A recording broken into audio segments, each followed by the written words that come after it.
What happens when one of Britain's most admired actresses sits down for what should have been an easy, pleasant morning interview, only to walk off the set in quiet, unmistakable? It took just 37 seconds of careless arrogance from a talk show host to shatter her own credibility and send tremors through the television industry. The morning at the ITV studios began like hundreds before it. Helen Mirren had arrived early, gracious and unhurried, greeting crew members by name and chatting warmly with the makeup artists as they worked. She was excited, genuinely excited, to speak about her latest passion project, a film centered on the global struggle for women's rights. The project had taken years of research, collaboration, and emotional investment, and everyone around her could sense the pride she carried with her. Lorraine Kelly, on the other hand, was having what her team would later call difficult morning. Ratings had dipped in recent months. Network executives were pushing for higher engagement, and she needed something, anything, that might reignite public interest. A provocative moment, a viral clip, a spark of controversy. That seemed to be the silent pressure sitting on her shoulders when she stepped onto the set. Still, the interview opened pleasantly. Helen settled into the show's signature orange sofa, her elegant smile bringing a warmth to the studio lighting. Lorraine introduced her with the familiar charm that had made her a morning television staple. "Good morning, everyone, and what a treat we have for you today," she began brightly. "The wonderful Helen Mirren is here to talk about her new project." Helen nodded, still smiling. "Thank you for having me, Lorraine. I'm delighted to be here." But when Lorraine glanced down at her notes, the shift was almost immediate. "This new film of yours," she said, tapping her card. "It's quite serious, isn't it? All about women's struggles and whatnot. Tell me, don't you think audiences are growing tired of all this heavy feminist messaging? Haven't we moved past that by now?" The words sank into the air with a heaviness that everyone in the room felt. Helen's smile flickered, but she remained composed. She had decades of experience staying gracious under pressure. "Well," Helen replied evenly, "I wouldn't call it messaging so much as storytelling. These are real women's experiences, and many of the issues we explore are still very relevant today." Lorraine leaned back with a small, dismissive laugh. "Statistics, yes, but surely you must admit some women are simply looking for things to complain about. Look at you. You've built a remarkable career. Achieved success most people can only dream of. Doesn't that prove we might be exaggerating the problem of inequality?" The studio fell silent. Even the camera operator lowered his shoulders, bracing himself. Helen inhaled slowly. "My success doesn't erase the struggles faced by countless other women. Just because one person succeeds doesn't mean the system works for everyone." But Lorraine wasn't finished. "You can't deny women today have it easier than ever," she insisted, tone sharpening. "We're two successful women, on television, speaking to millions. What more do women want?" Helen's jaw tightened, a small movement but unmistakable to anyone who knew her. "What women want," she said firmly, "is equality of opportunity, safety and respect. These are not radical demands." Lorraine waved a hand, brushing the sentiment aside. "Oh, come on, Helen. Isn't all this victim mentality getting a bit old? I built my career without blaming men or society. Maybe if more women focused on working harder instead of complaining, they'd get further." The words hit the room with a palpable force. The air thickened, the atmosphere changed. Helen's expression shifted, her patience wearing thin. She leaned forward slightly, a quiet authority settling into her voice, the kind of steel that audiences had seen in her most commanding performances. "I'm sorry, Lorraine," she said, her tone unmistakably controlled, "but I find that perspective deeply troubling." And in that moment, everyone on set understood the ground had shifted, and there would be no easy return to normal. Helen's composure, so steady, so famously unflappable, finally began to show strain as she leaned forward and asked, with measured clarity, "Are you suggesting that women who face discrimination or harassment simply aren't working hard enough? That victims of workplace inequality are just making excuses?"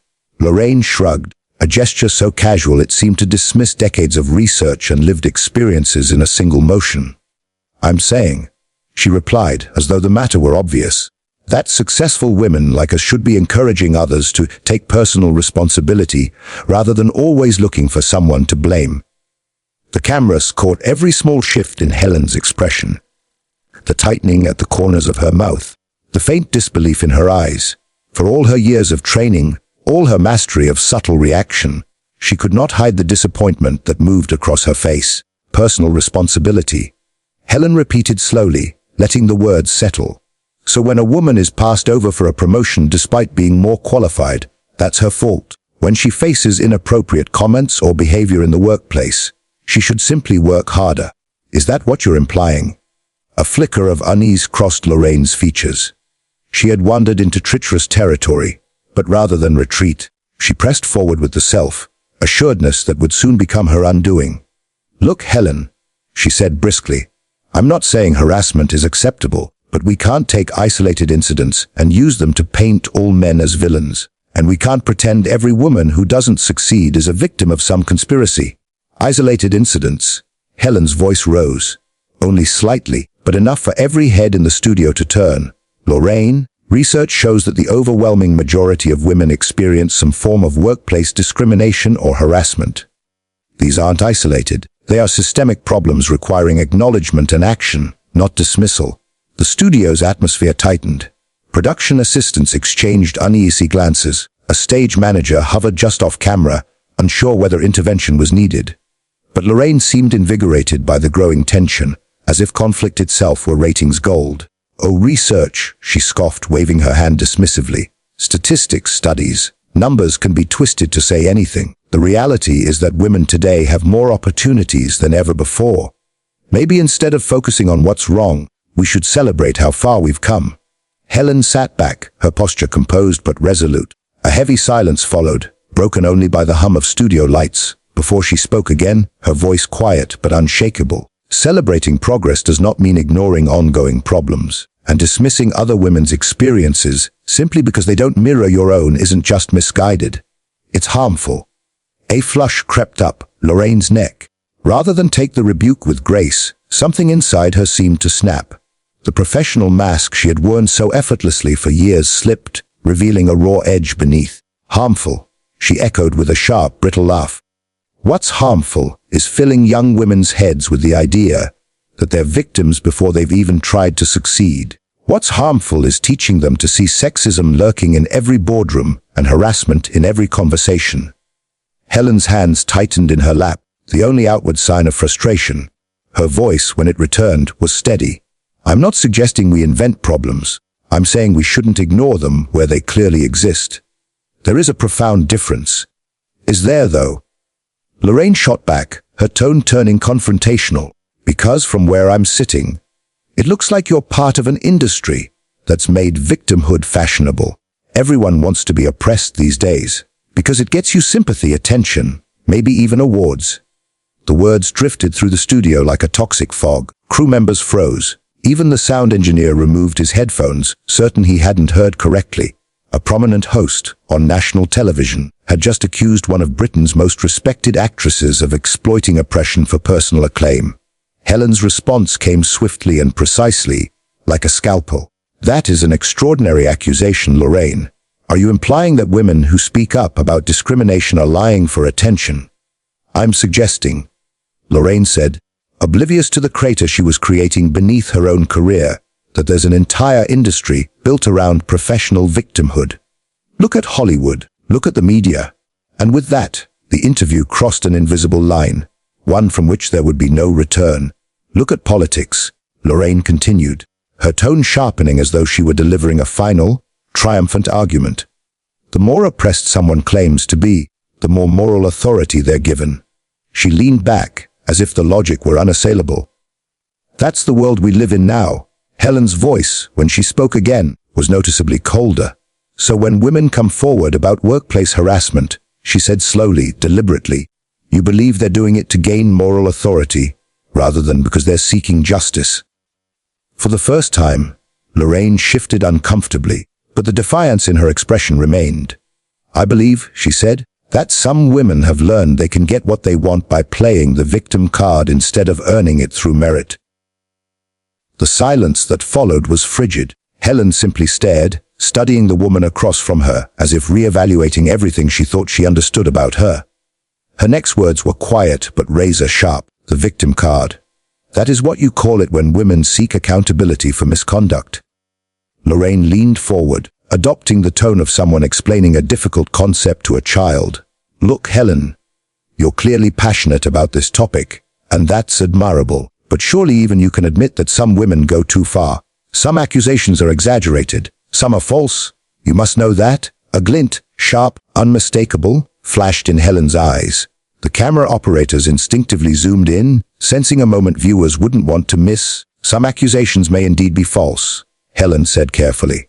Just as some accusations of any crime may be false. But using that small possibility to dismiss the lived experiences of countless real victims is both illogical and profoundly cruel. Cruel. Lorraine laughed again, an abrasive, brittle sound that set the crew's nerves on edge. What's cruel is ruining men's careers over accusations that may or may not be true. What's cruel is creating a world where men are afraid to mentor women, or even sit alone with them, because one misunderstanding could destroy their lives. The mask was off entirely now. Helen saw it, the worldview, the defensiveness, the resentment simmering beneath Lorraine's polished facade. When she spoke, her voice carried the weight of something immovable. If men are afraid to be in a room with women, because they fear they might accidentally engage in harassment, Helen said coldly, then perhaps they should examine their own behavior, rather than blaming women for speaking up.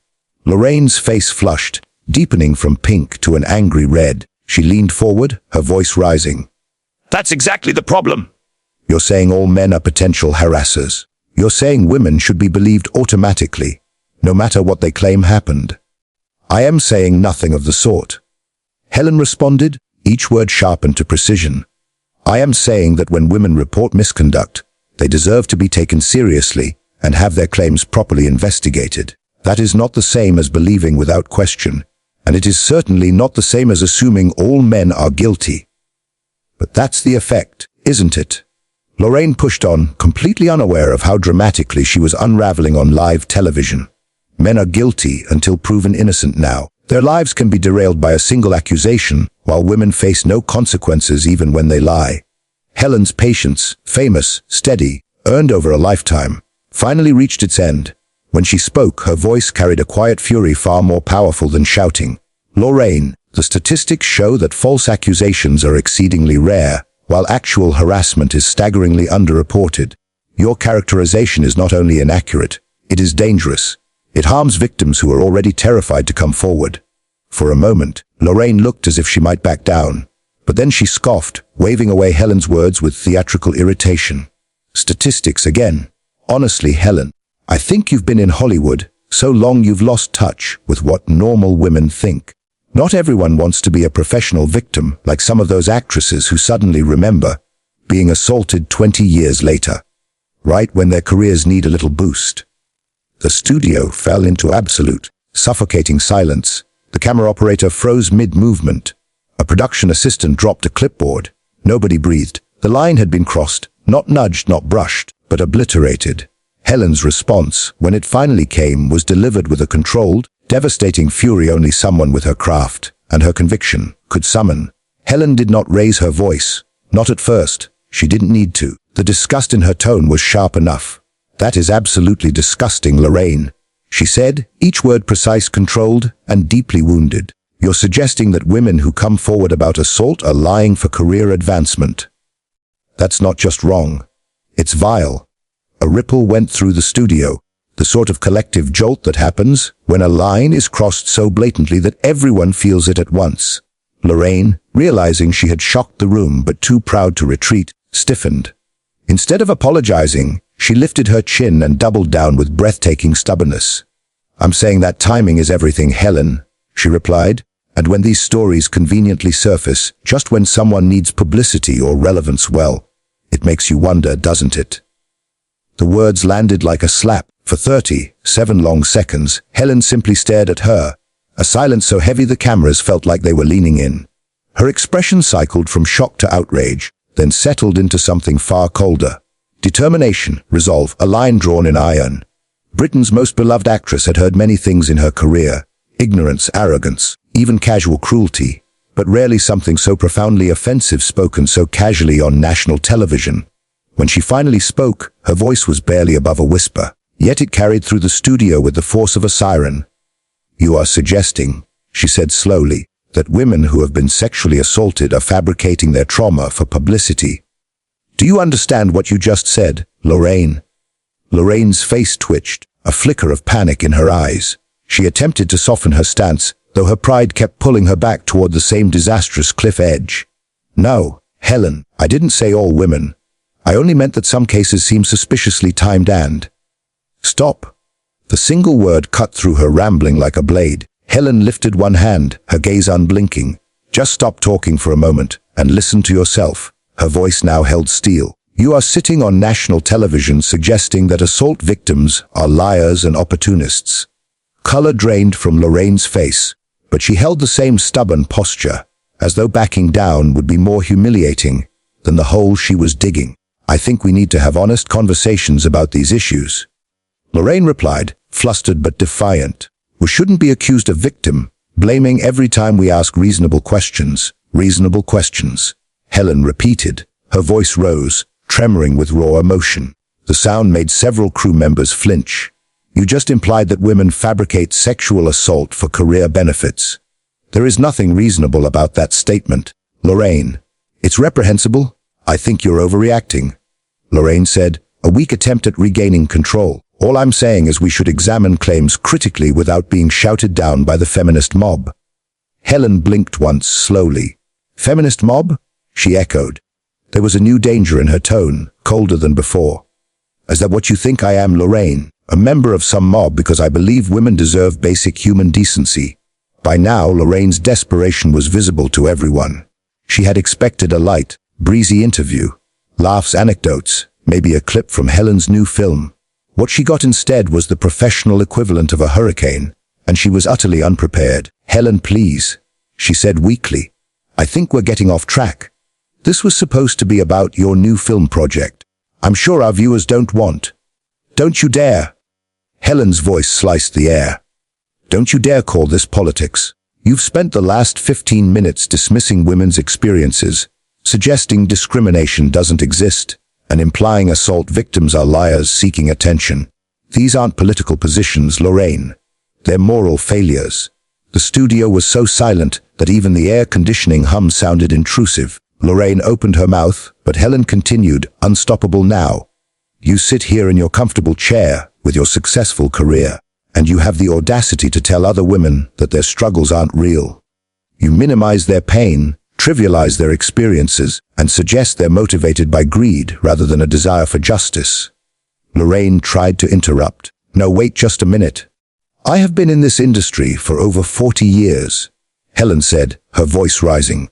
I have watched talented women be passed over. I've heard them degraded, objectified, dismissed. I've seen careers end because the environment became unbearable, and you want to sit here and tell me it's all in their heads. Lorraine, pale and rattled, tried one last attempt at control. Helen, I understand you're passionate about this, but surely we can disagree without what? Helen demanded, and the question hung in the air like a challenge no one in the room believed Lorraine could answer. Without me pointing out that your views are harmful and backwards, Helen finished. Her voice had dropped into a cool, resonant register, the kind that made an entire room still itself. Her eyes blazed, not with performative outrage, but with the fierce moral clarity of someone who had finally reached the limit of her patience.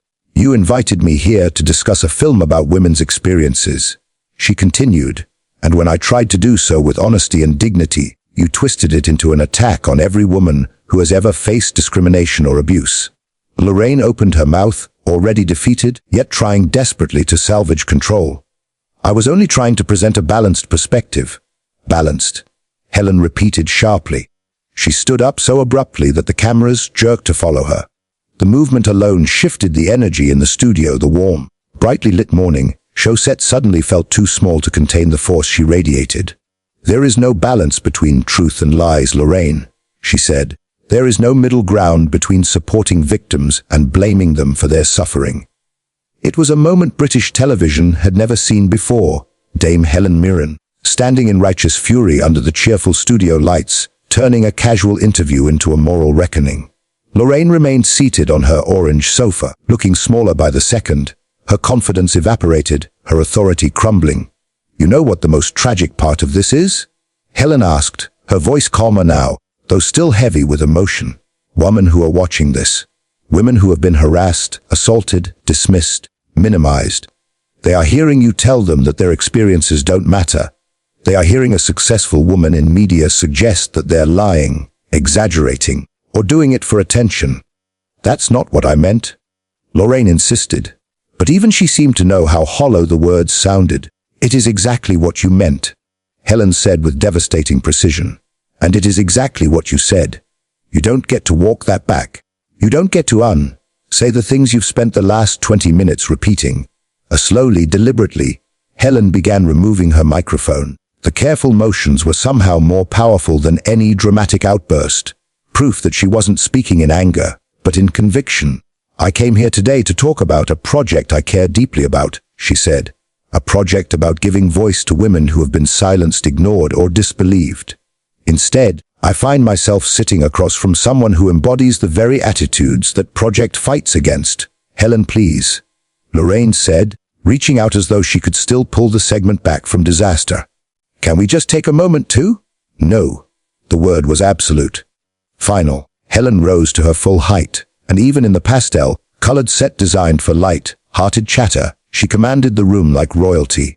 It was as if every spotlight had realigned. Every camera had knowingly shifted to capture her as the moral center of the moment. I will not sit here and legitimize your views by engaging with them further, she said. I will not pretend there are two valid sides to the question of whether women deserve respect and dignity. She placed the microphone neatly on the coffee table. The simplicity of the gesture cut deeper than any angry slam ever could.